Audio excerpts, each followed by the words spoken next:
All All right. right, so we'll go ahead and get started. Thank you for joining us. My name is Rodney Dawson. I'm the curator of education here at the Greensboro History Museum. We welcome your participation in tonight's webinar series, Holocaust Education. Tonight's installment is Survivor Café, the legacy of trauma and labyrinth of memory. Today's conversation is made possible in part by the Greensboro History Museum Incorporated, the City of Greensboro, and the Libraries Department. Any views, findings, or recommendations expressed in tonight's program do not necessarily reflect those aforementioned entities. And if you take the time to view the bottom of your screen, you'll see the Q&A icon. By selecting this option, you can type in questions for our panelists.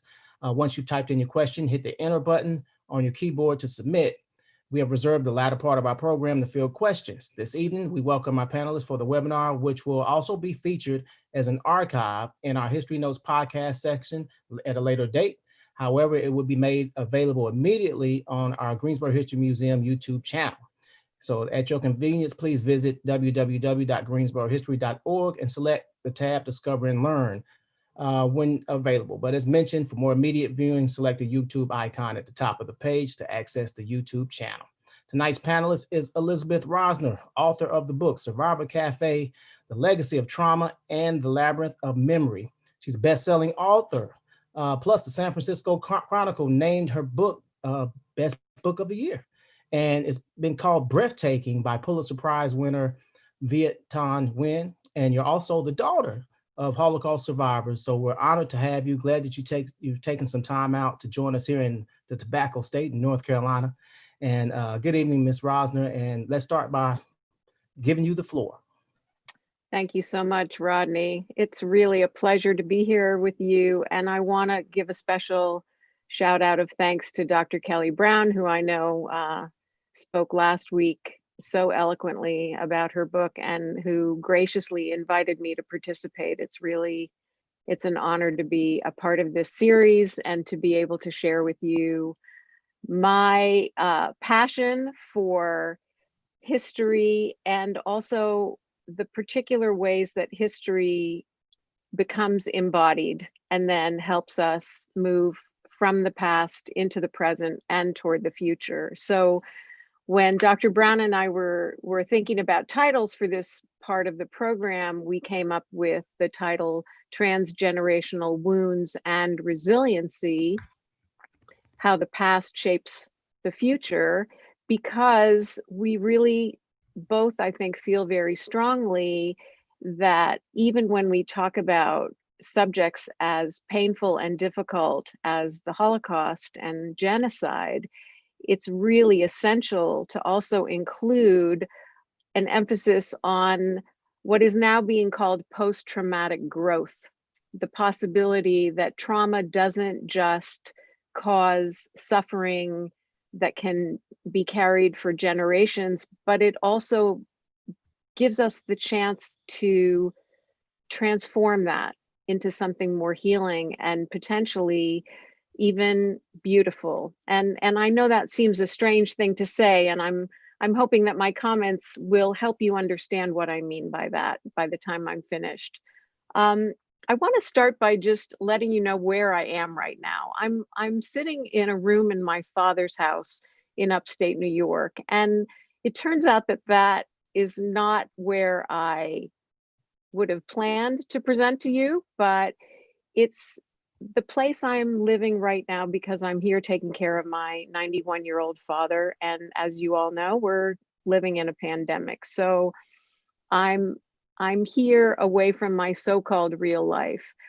But it also, in a way, is a kind of metaphor for what I want to talk about because I'm living in my father's house and I'm surrounded by my father's life, not my own life.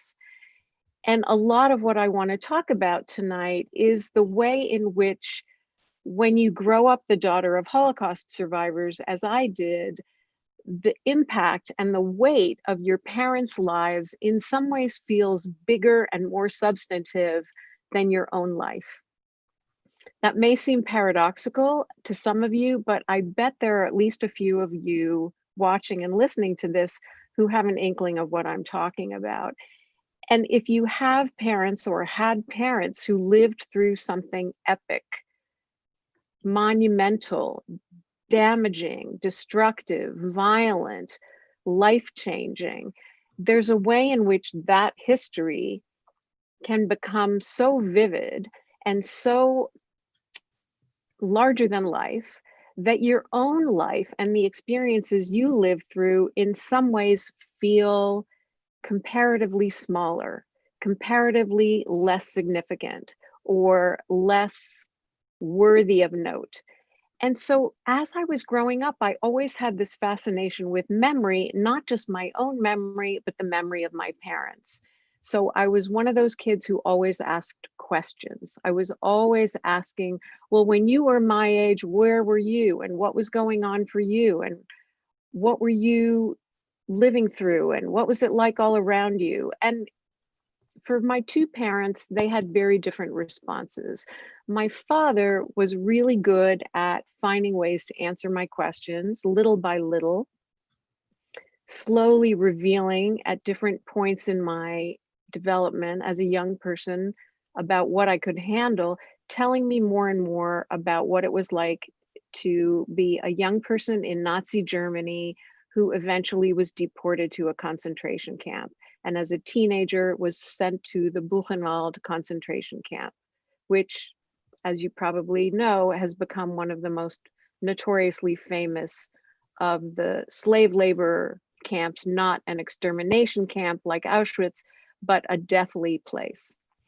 My mother, who had grown up in Vilna, Poland, and was in the Vilna ghetto, went into hiding and survived the war in hiding. And in many ways, my mother's experience was so traumatizing that she could never quite find words to talk about it. So whereas my mother often deflected my questions, my father would dive in and answer my questions with increasing amounts of detail. As I said, the amounts that I could handle or that he thought I could handle. And what that amounted to over time in my life was this recognition that I was somehow the recipient of my parents' stories, the ones that they could tell me and the ones that were somehow too terrifying or painful to tell me. But that somehow I was becoming, even though I had an older sister and a younger brother, their response was different. I became somehow the carrier of my parents' past. Some of it unspeakable and some of it in the form of narrative or story. It turns out that although for a long time in my life, I considered that to be something a little bit special about me, a little bit different to the point where I didn't imagine my peers could even really understand why I would care so much about things that happened before I was born. Over time into my adulthood, I began to meet people like myself, people whose parents had survived the Holocaust and who had come to America either with vivid details of what they had been through or a kind of silence, a kind of protective, guarded secrecy almost about what they had been through. And I started to find that there was kind of a network of people like myself. We found each other, we compared notes. And let me say that this didn't necessarily have language yet in the form that we have now. So now we have language like the second generation, or we have language like inherited grief, inherited trauma, inherited sorrow. When I was a young adult, what we were really just trying to make sense of is this idea that somehow we felt responsible for holding this past closely. Sometimes it felt burdensome, sometimes it felt like we needed to do something creative or transformative with it. And ironically, one of the things that starts to happen among people like me, so-called second generation daughters and sons of Holocaust survivors, is that we started to create our own responses to that history. Some of us, many of us, in fact, went into the fields of psychotherapy and psychoanalysis or psychiatry or therapies of all kinds to wrestle with this emotional legacy, this feeling of either being overly involved in our parents' emotions or our parents' lack of emotion. And then there was a whole other response which brought us into creative fields like the arts, like writing, like music, like film, like theater, like dance, like painting. All of the ways that we felt we were trying to express what we were carrying, to share it in some kind of transformative way. So these all sound like generalizations, and they are. I'm referring to a generation of people that, in fact, just as our parents were part of a generation and yet they were still singular individuals, descendants of survivors are also both similar in some ways and uniquely individual in other ways. And so I don't want to make it sound as though we have all these common characteristics and we all, feel or act a similar way. But the reason I'm talking about this as a kind of transitional process is that the language we have now for what that was all about is starting to be referred to as an epigenetic inheritance. And the term epigenetics is a little bit more common now even than it was when my book first came out a couple of years ago. Epigenetics literally means modifications to the expression of DNA based on something environmental. So that used to be considered something that would be studied in plants. Say, if you were exposing plants to a stressful environment, did subsequent generations of plants show evidence of having been stressed? Well, then some experiments were conducted with mice. And this happened not too far from you in Atlanta, Georgia. At Emory University, some researchers exposed a group of pre-adolescent mice to the scent of cherry blossom at the same time that they delivered an electric shock. And unfortunately for these mice, they started to immediately learn that that smell, that chemical compound in the laboratory would be dangerous or painful. And so they started to panic every time that smell was introduced.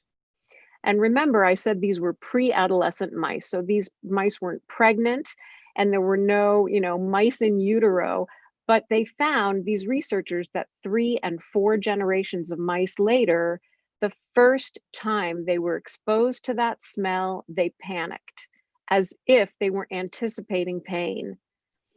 And what these researchers understood was that somehow the fear of that scent had been transmitted genetically. Somehow there was a DNA memory that led these subsequent generations of mice who had never witnessed other mice being shocked in concert with that smell, or had themselves been exposed to the shock, still panicked in the presence of the smell. And at the same time those mice were being studied, there were researchers in New York City who were studying Holocaust survivors and their families, and they were noticing that the children and grandchildren of Holocaust survivors were presenting with what we now consider to be symptoms of post-traumatic stress, as if they had lived through the events that their parents or grandparents had lived through. And these researchers put the two things together, and they thought somehow in the DNA, in the expression, let's say, of stress hormone levels, that children and grandchildren of Holocaust survivors were acting as if they themselves had been traumatized. And this produced, a ripple effect of both studies and kind of arguments with those studies. And again, because I'm not a scientist, I'm not here to defend the science so much as to say this became fascinating to me and to a lot of people I know, and people who had nothing to do with the Holocaust, but people who felt the need to understand how trauma can reverberate across generations. And that's what brings me to the next part of what I want to talk about, which is the way that what gets studied and discussed and understood about the Holocaust and the survivors and their subsequent offspring is in some ways relatable to and echoing among generations of other survivors of atrocity, like, for example, descendants of enslaved people in America, descendants of indigenous people in the United States, other persecuted and traumatized groups who have lived for generations, seeing how the trauma impacting one generation starts to show up again and again over time.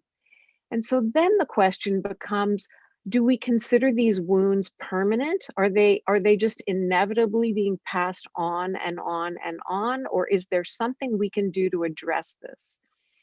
Now, here's where it becomes even more complicated because, as I mentioned a little while ago, we're not talking about unified, exactly the same individuals across a generation or even within a family. I don't know how many of you have a sibling, for example, that is completely unlike you, even though you were raised in the same family with the same parents in the same environment.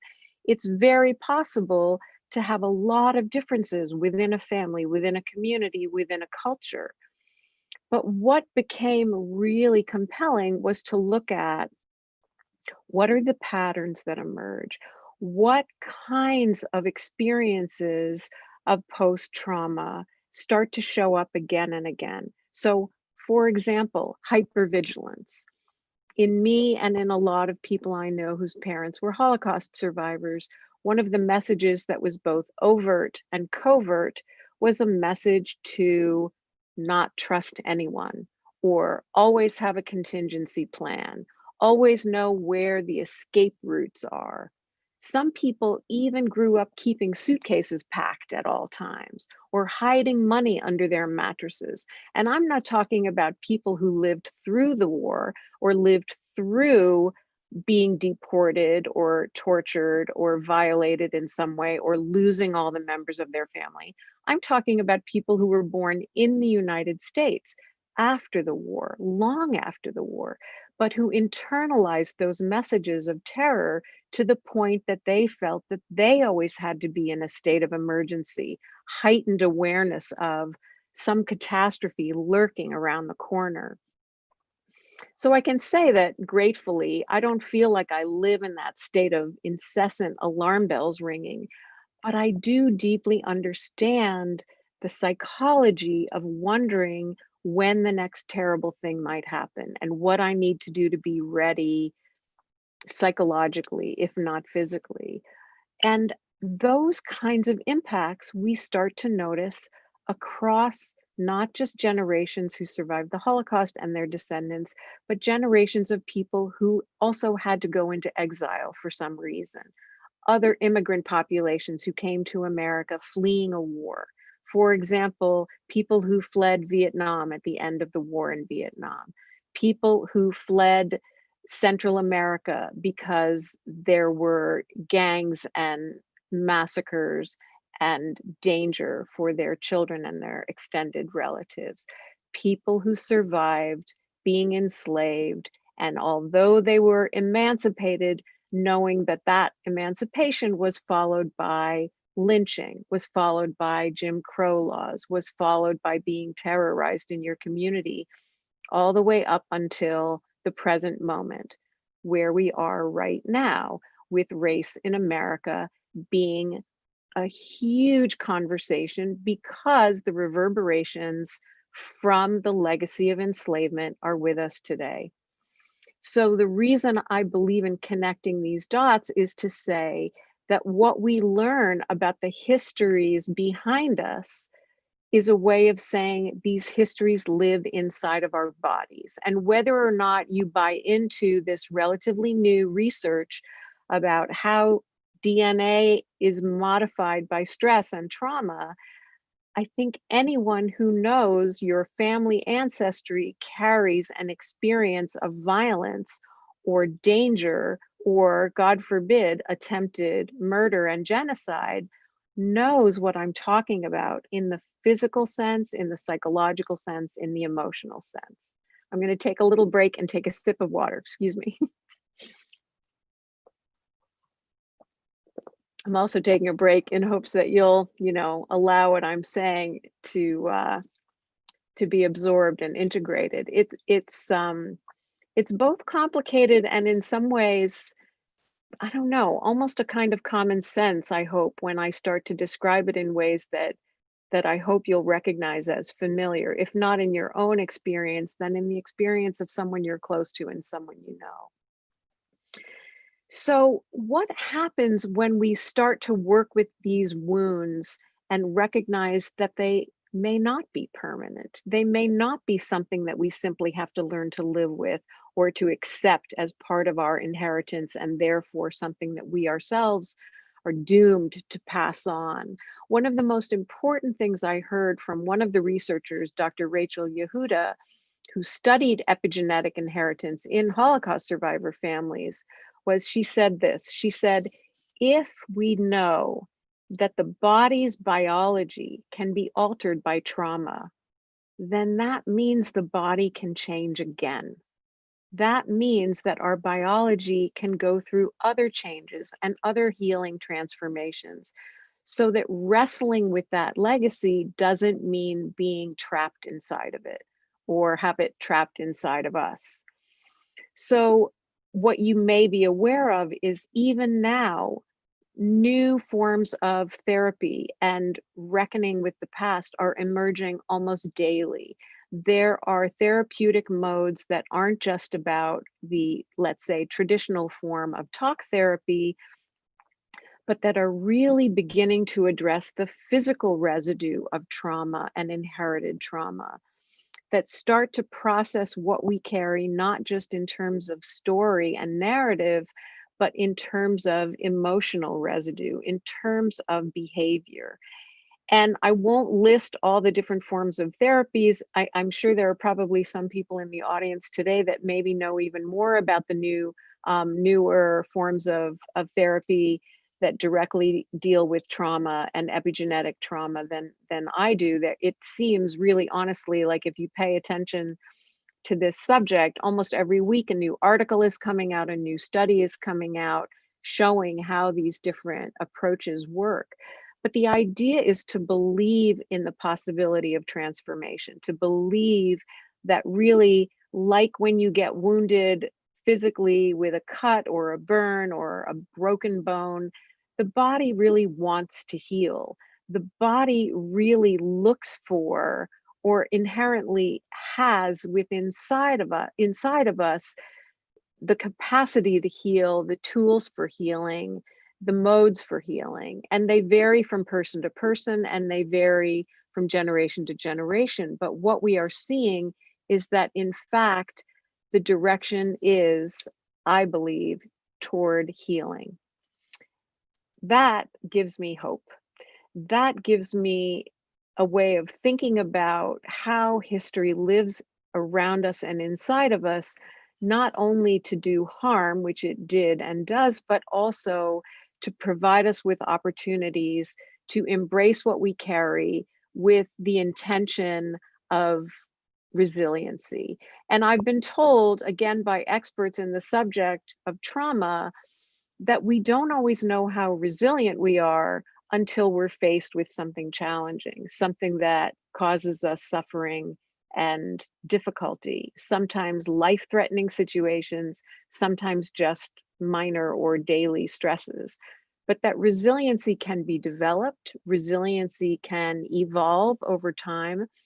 We don't necessarily know if we even have any until we're forced to show it, or present with evidence of resiliency. And to say that this all happens in the short term as well as the long term is to recognize that we are still learning what resiliency looks like. We're looking at resiliency in children. We're looking at resiliency in adults. We're looking at resiliency that, again, might look like a form of denial, but for some people is a way of using a defense mechanism to say, I'm not going to focus on the negative experiences.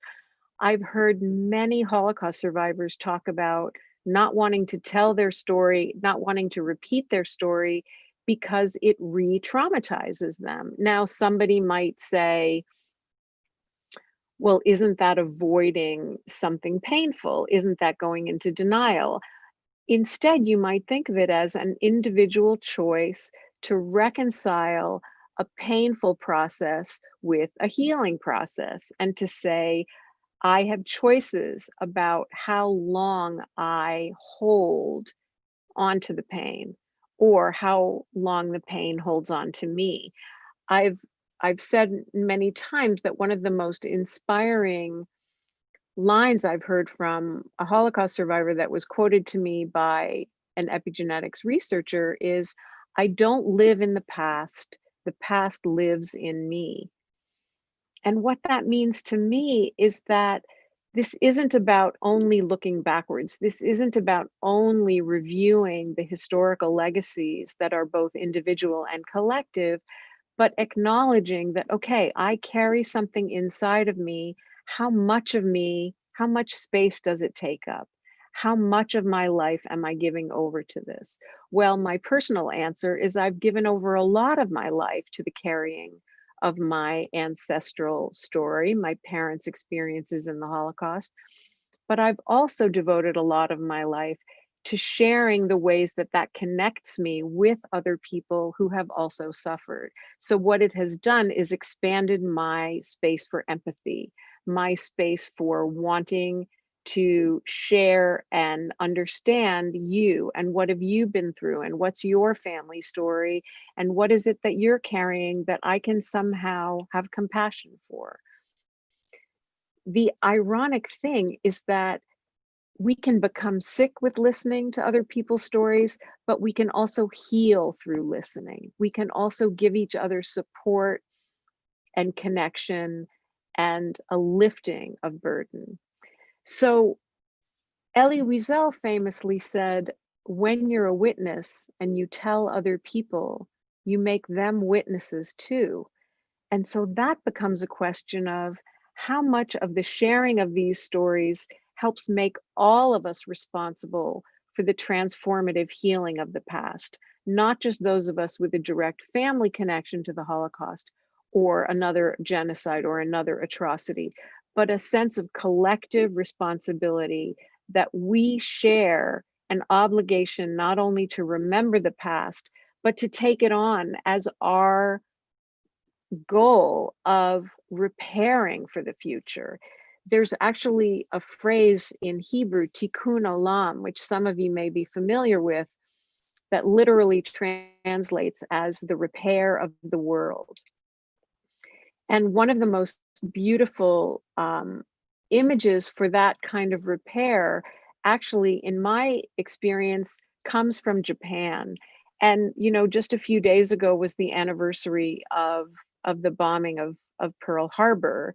And it's very often a dark and mournful day for the United States. It's memory of being attacked by a hostile enemy, many lives lost, and it initiated our entry into World War II, which led to the loss of hundreds of thousands of lives. And really was a turning point in American history. So to me, it's also important to acknowledge that the way the war ended involved our dropping bombs on Hiroshima and Nagasaki in August of 1945. In August of 1945. And those commemoration days are also very meaningful and important because not just the war ended, but it was the one and only time we used atomic weapons. And what we learned from that has stayed with us forever, I hope. The way Japan remembers its own history is also very complicated. And one of the ways that they reference survivors of Hiroshima and Nagasaki is through the use of a word hibakusha, meaning bomb-affected persons. And even though I could cover so many other details of material that I include in my book, Survivor Café, the thing I want to talk about in reference to the Japanese use of the word survivor being bomb-affected person is that they talk about a survivor as a person to whom something has happened, not an identity, but the person to whom something eventful and painful and catastrophic happened. And also from Japan comes an image that I want to close with in leading into what I hope are some questions from you, which are the ways that trauma can cause fracturing and breaking of a body, of an identity, of a culture, of a place. But in Japan, one of the things they do with broken pottery is they reassemble the pieces, filling in the cracks with gold. Maybe you've seen something like it. If I were more of a technical wizard, I would have a picture of just such a piece of pottery to put up on the screen right now. But the Japanese word is kintsugi, and it means the art of golden repair. And what those images show me is that rather than throwing away something broken or trying to put something broken back together in a way that disguises that it was ever broken and pretends that it can be put back together as if it were never broken, is instead saying the breakage is part of the story. The breakage is now part of what makes me more beautiful because I'm healed, but you can see my scars. And speaking personally, as someone who's been through breast cancer, not just once, but twice, and somebody whose body carries the scars of that experience, I can say personally that my body is now holding the story of what I've been through. In the same way that a piece of broken pottery highlighted in gold is showing where that breakage happened and saying, this is who I am now. A culture can say that, a country can say that, a person, a community, a group can say, we are even more beautiful as a result of what we've been through. I think about the incredible museum in Washington, D.C., the African American History and Culture Museum, showing the underground layers of slavery and all of the wounds of slavery over generations and centuries, leading finally at the top of the museum to this gorgeous and glorious demonstration of the creative arts, and that those creative arts contain the sorrow, they contain the sadness and the grief and the mourning and the struggle that should never be forgotten, is part of who we are as a country, as a culture. And so I think these ways of holding our wounds that we can learn from the way Japanese art expresses it. I also think Germany is an extraordinary culture modeling for us the ways that the Germans are, not all of them, but many of them, including current leadership, really actively acknowledging the generational responsibility for repairing the damage caused by the Nazi era, continuing to take it on generation after generation, not to deny that history, not to put it aside and say that was our grandparents, not us, but to say we as their descendants are responsible. And I believe that Americans can learn from these examples. We can wear our scars and our history, our painful history, and still say it's part of who we are. We have to own all of it. So I'm going to close by saying that I do believe that we can together do this work.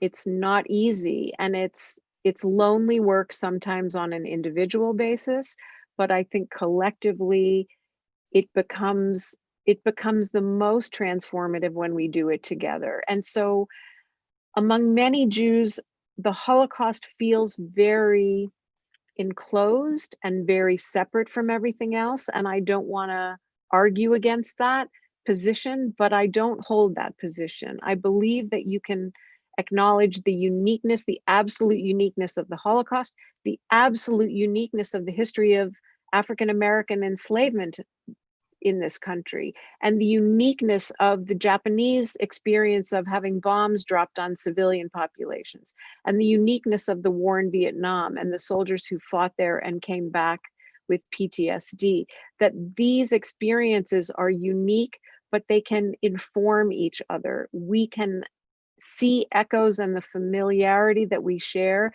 and help each other heal together. So my goal is really not to say either or that there's a hierarchy of suffering and yours is more or mine is more, but to say that our suffering can open us to one another and we can help each other heal from it. So I welcome your questions. I think Rodney, you're gonna help field them for me, and I'll do my best to get to all of them. Thank you so much. Absolutely, and thank you. And I'll remind you, you can go to the Q&A icon at the bottom and just type in your question. We'll try to get to as many as we can. So take this opportunity to go ahead and type them in. I do want to ask you this, and you may have stumbled upon something that may answer this in your research or maybe a personal belief of yours, but do you think there's a time prerequisite for trauma to affect a person or a group of people before you can say that epigenetic inheritance sets in?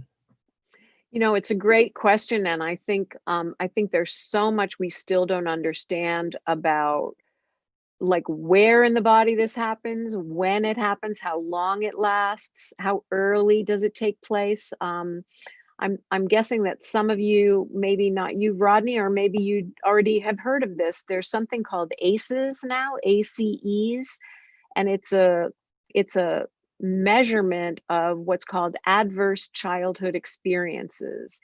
And pediatricians and therapists and educators are starting to recognize that if you can recognize in a child that that child is already being exposed to, I don't know all the items on the list, but there are things like having an incarcerated parent, having homelessness, periods of malnutrition or starvation, having a mentally ill parent, being sexually abused or physically or emotionally abused. All of these scores that are registered in a child that indicate to the teacher, to the psychotherapist, to the family members even, this child needs attention right away, so that these effects won't create lasting trauma, won't develop into health effects that might mean cancer, that might mean heart disease, that might mean early death. And so I'm sort of steering around your question, not because, I mean, honestly, I don't know the answer to it, and I don't know if anyone does yet know the answer, but it's a way of saying that early intervention can actually make a big difference. And so when you ask about time, that's what I think of. I think of the sooner you address the trauma, the more likely it is not to last. But people heal differently from trauma, and sometimes trauma goes unrecognized and unnamed for a long time too. I have to tell you, this sounds humorous, but I don't think of it as humorous. When my father heard me being interviewed on the radio about my book when it first came out, he called me and he said to me, "Do you think I was traumatized?" And I almost started laughing because I thought, "Are you kidding? You were in a concentration camp as a teenager and you were starved to death and worked to death, almost killed, and I said to him, 'Well, what do you think?' And he said, 'Well, I never really thought about it.'" Like the word trauma just wasn't even in his vocabulary. And this is until, he's 91. So you're asking a genuinely important and complicated question, and I think there's so many different ways to answer it, but they all feel sort of like incomplete answers to me. And maybe I didn't even get to what you were saying, but did I? I mean, you Did got I? me much closer than I was. Okay. And Okay. I want to tell Terry and Barbara we're coming to your question, but I wanted Mm. to get this question that was posed by Karen. And Karen asked, can there be an epigenetic inheritance of non-traumatic behaviors? Well, I think, the thing that we are also learning is, can you inherit optimism? Can you inherit resiliency? My father is one of the most optimistic people I know, and I have to say I'm a lot less optimistic than he is. So I would like to believe I've inherited something positive too. But I think that what we're really trying to talk about here, ironically, is if you go back to what if any of you non-geneticists out there like I am, if you remember studying Darwin, and we were all told, well, Lamarck was the guy who got it wrong. Lamarck was the guy who said environment doesn't change DNA, doesn't, that giraffes don't have long necks because they stretched their necks reaching for tall leaves, and that long stretchy neck got passed down to other giraffes. Darwin said, no, it's mutations and modifications over generations. But it turns out that Darwin actually, at the end of his life, recognized that it was more complicated than, and maybe there was some Lamarckian aspect, that maybe environment does affect DNA more than we know. So in Holocaust survivors, it's about, one example is turning cortisol levels on or off. So either they're reacting constantly in a state of fight, flight, or freeze, or they're just numb and they don't react to anything. They just have a kind of a flat, kind of stasis almost. But that's still stress linked, right? So I think that what epigenetics researchers are still trying to figure out is, how can you measure these things? How can you find these subtle cues that say, well, this is from stress, and this is from something positive that happened, and this is, in the Netherlands, for example, they're looking at malnutrition. How did that impact one generation and then show up in subsequent generations in terms of body weight and the ability to retain fat or not? And so it's complicated. I feel like my answer to all of these questions is, it's complicated. And Yeah. that will, I do want to ask you this. You talked about your father. He's 91 years old. He's a Holocaust survivor. And he's one of the most optimistic people that you know, or the most optimistic person that you know. And what do you say to those that may say, I get what you're saying about epigenetic inheritance and epigenetics, period, but is that a cop-out? Is that an excuse? How come you can't be more like your dad and just get coping skills and get over it? What do you say? I think it's a really good question, and that, how much do we want to take responsibility for being who we are, and shaping who we are? I mean, this nature nurture argument has gone on forever, right? Am I the product of my environment? Am I the product of my genes? How much control do I have over what kind of person I am in the world? Can I change? How much can I change? Do I want to change? And anyone who's ever been in therapy or part of a 12-step program or anything where they're actively trying to work on modifying some aspect of their behavior or their personality or their attitude, it's tricky. And I think it really does offer up the opportunity for people to say, I don't want this to be a cop-out. I don't want to blame my parents. I don't want to blame my history. I don't want to say, well, I come from a long line of people who suffered and therefore there's no hope for me. There's somebody, down the street from you saying the opposite. I come from a long line of people who have suffered, therefore I'm going to do the opposite. So I think really ultimately it depends on whether you believe that you have choices, whether you believe you are, if not the master of your fate, then the master of your moment, who you're going to be in a given moment. Thank you. We're doing well on time. I want to tell folks that we are going to give away a copy of your book, Survivor Café. So stay tuned. We'll do that shortly. I want to get to Terry's question. She asked, can you speak more specifically about body-based therapies that are especially effective at eliciting post-traumatic growth? Yeah, again, I don't feel like I'm as expert as I'd like to be on the constant improvements and changes that are taking place in therapeutic approaches to trauma, but I know that there's EMDR.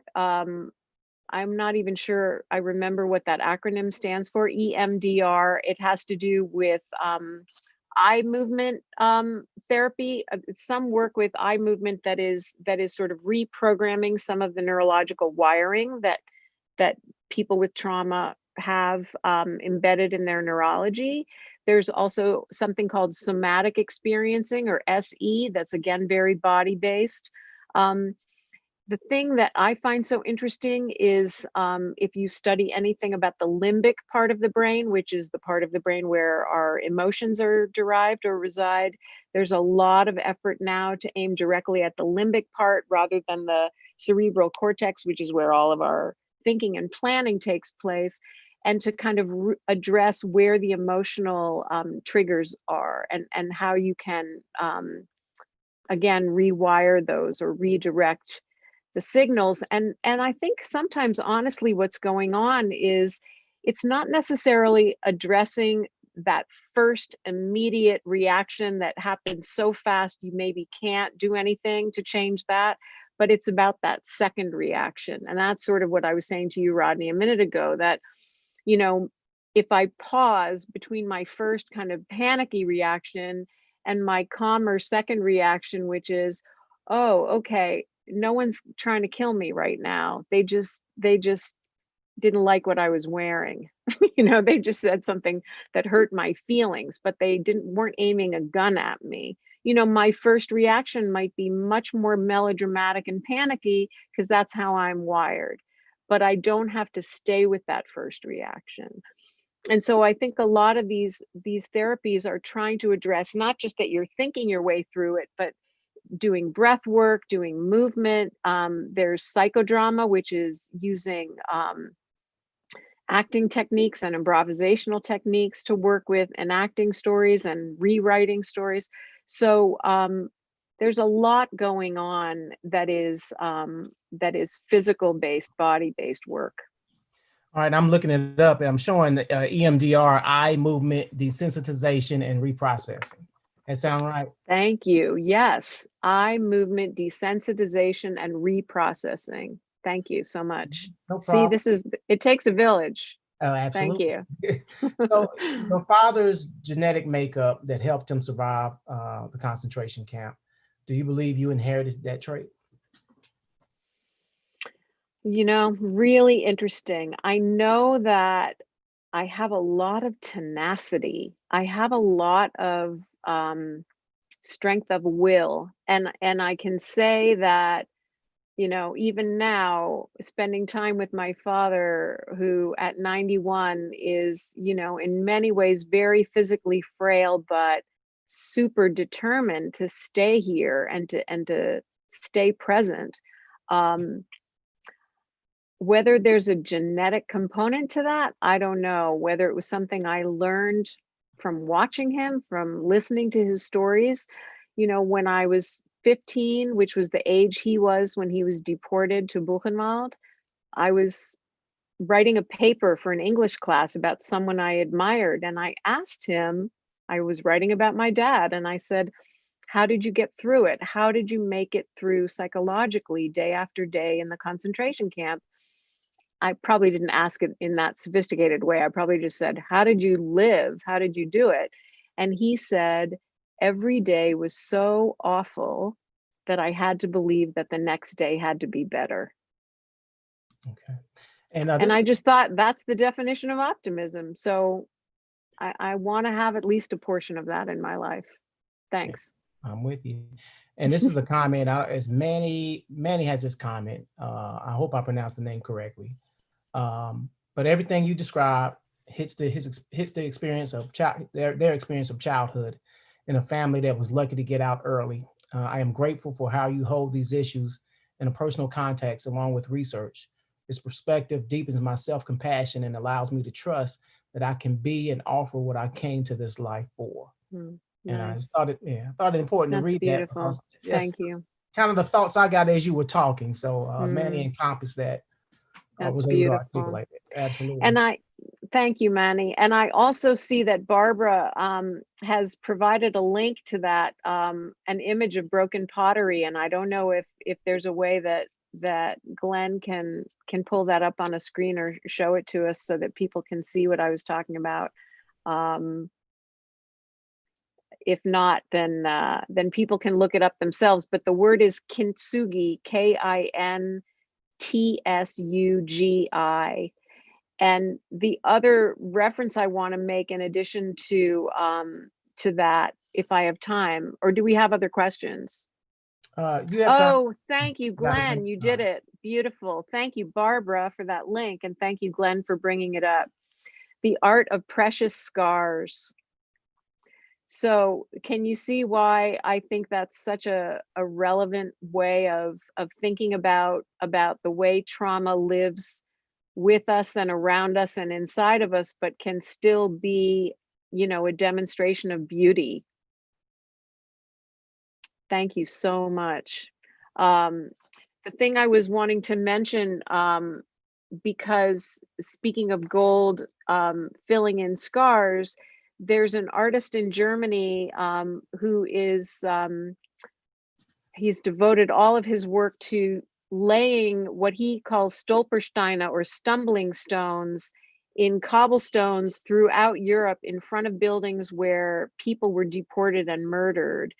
And he's replacing these stones with gold stones, gold painted stones with the name and the dates of the person and people and families who lived in that building, so that people walking around these cities can look down and see that they're standing in a place where someone was taken away and killed, a person with a name and a birth date and sometimes a known death date or location.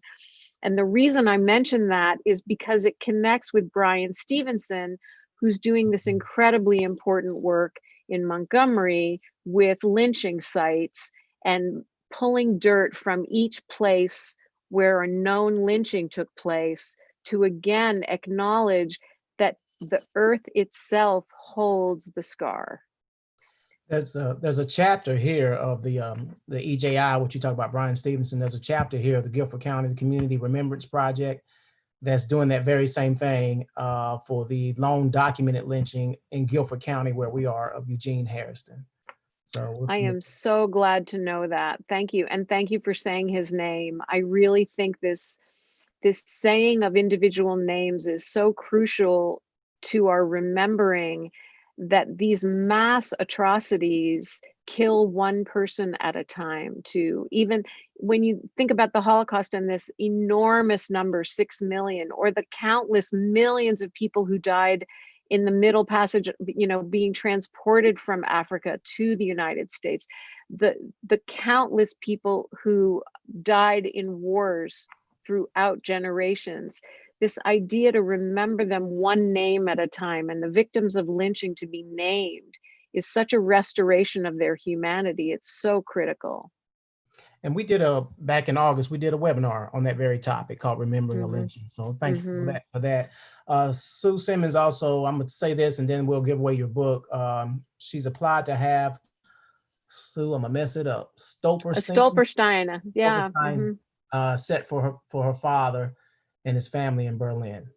Oh, that's wonderful. I'm so glad you're doing it. He has laid something like 70,000 of these in countries all over Europe, one at a time, a name, a date, a place. And it again, it really humanizes that history and makes us remember that these were children, these were aunts and uncles, these were siblings, these were family members that were murdered. And it's really, really meaningful that a German artist initiated this project. All right, this has been a great discussion, and you know, I think it's going to be a wonderful aid for our educators for years to come. Of course, it's going to be an archive on our YouTube, but I'd like to give away a copy of your book if you don't mind. I would love that. Thank you. All right, you know, because it's late in the day and my mind is slow, I'm gonna need your help. So what I'm gonna say, I think I've been smart enough to utilize the chat where you're gonna put your answer in, but I've utilized the chat and made it available for all panelists and attendees. But of course, it's only gonna be the attendees that will type in the answer. But once I ask this question, the first person to type the correct response in the chat, not the Q&A, but the chat at the bottom of your screen, the first person to type in the correct response we'll get you a copy of the book. Just stay on the webinar, and then we'll get your address, and I can send it to you in the mail. Last week I had to give away 2, and they all both emailed me and said we got the books, so they're very happy too. They got Dr. Kelly Brown's book. That's great. Okay, so ready? We're gonna put your answer in the chat. It's a simple question too. I didn't want to make it too hard, but it's coming from the content that you discussed today. So here's the question. Type it in the chat. Where did Elizabeth Rosner, our panelist for today, where did Elizabeth Rosner's mother grow up? Where did Elizabeth Rosner's mother grow up? And I think I got, help me if I'm right. Help me, Glenn. I think it was Terry. Terry got it. Terry got it right away. She got it. Vilna, Poland. Thank you, Terry. So Terry, I need to get your address so I can send you this book. Okay. Congratulations, Terry. Appreciate you. All right, I got it right. I just want to say thank you so much, and to say to anyone who wants to read the book, it's not only out there, it's available in your local bookstore and online, and also if you're somebody who loves to have authors read their books to you, my book is available in an audio format, and I read every word. So if you want to hear my voice in your ear for 9 hours and 14 minutes, you can get Survivor Cafe that way too. And you took part of my closing. And Terry, I got it. I see it in the chat here. You took part of my closing because I was telling them to go to your local bookstore. If not, thank you. You can repeat it, Rodney. Yeah, I can indeed. And it's a worthwhile purchase that you can make. And so, but I just thank you so much for taking time out this evening. Very special thank you to you and our audience. And of course, you can pick up the book at your local bookstore or on Amazon. And Terry, we're going to send her a copy of the book as well. So it's Survivor Cafe, The Legacy of Trauma and the Labyrinth of Memory. I always wonder if I say that name Labyrinth correctly. Perfect. All right. I'm 2 for 2 today. You are. All right. But and thank you to our audience. We couldn't do this without you. You know, we don't charge for anything. Our director, Carol Hart, who's on the call, always says we try to make everything free, and she's done a job of making everything free of cost. But we need the support in order to get that funding to continue to do things like this. So thank you for taking time out to our audience. Thank you to Glenn, and tune in next Tuesday, December 15th. And some of the panelists that are going to be on next week were a part of this webinar tonight. It's part 3 of our Holocaust education series, where we'll discuss the women of the Shoah, art as a social sculpture. Wonderful artist Victoria Milstein, they're erecting a monument dedicated to these women that will go up in a local park. It just got approved by our city council at LaBauer Park, downtown Greensboro, and sometime next year. And it will be the only monument dedicated or commemorating the women of the Holocaust in the state of North Carolina. And it will be the first as well. But next week we have Victoria Milstein. She's the artist and the sculptor. Dr. David Crow, Presidential Fellow at Chapman University and Professor Emeritus of History and Law at Elon. Holocaust survivor and educator Shelley Weiner. We recorded her a couple weeks ago, and you need to tune in just to listen to her. Executive Director of the Greensboro Jewish Federation, Marilyn Chandler. She'll be here, and it's going to be moderated by the Director of WSJP, Liz Alberti. Attendance is free. However, don't forget to register. You can go to greensborohistory.org or the Greensboro History Museum Facebook, Instagram, or Twitter platforms to learn more. So, but this is my signature exit. Time well spent. I don't think I've had one time where I wasn't able to say that. And so we really appreciate you. It's been an honor and a privilege, really. Thank you so much for having me and being so responsive and sensitive to the material and so interested in sharing it. And like I said to you before, Rodney, I look forward to being in Greensboro in person one of these days. Please do. We'll make up for the pandemic and maybe break some bread or something. I look forward to that. Thank you. Thank you all. And Terry,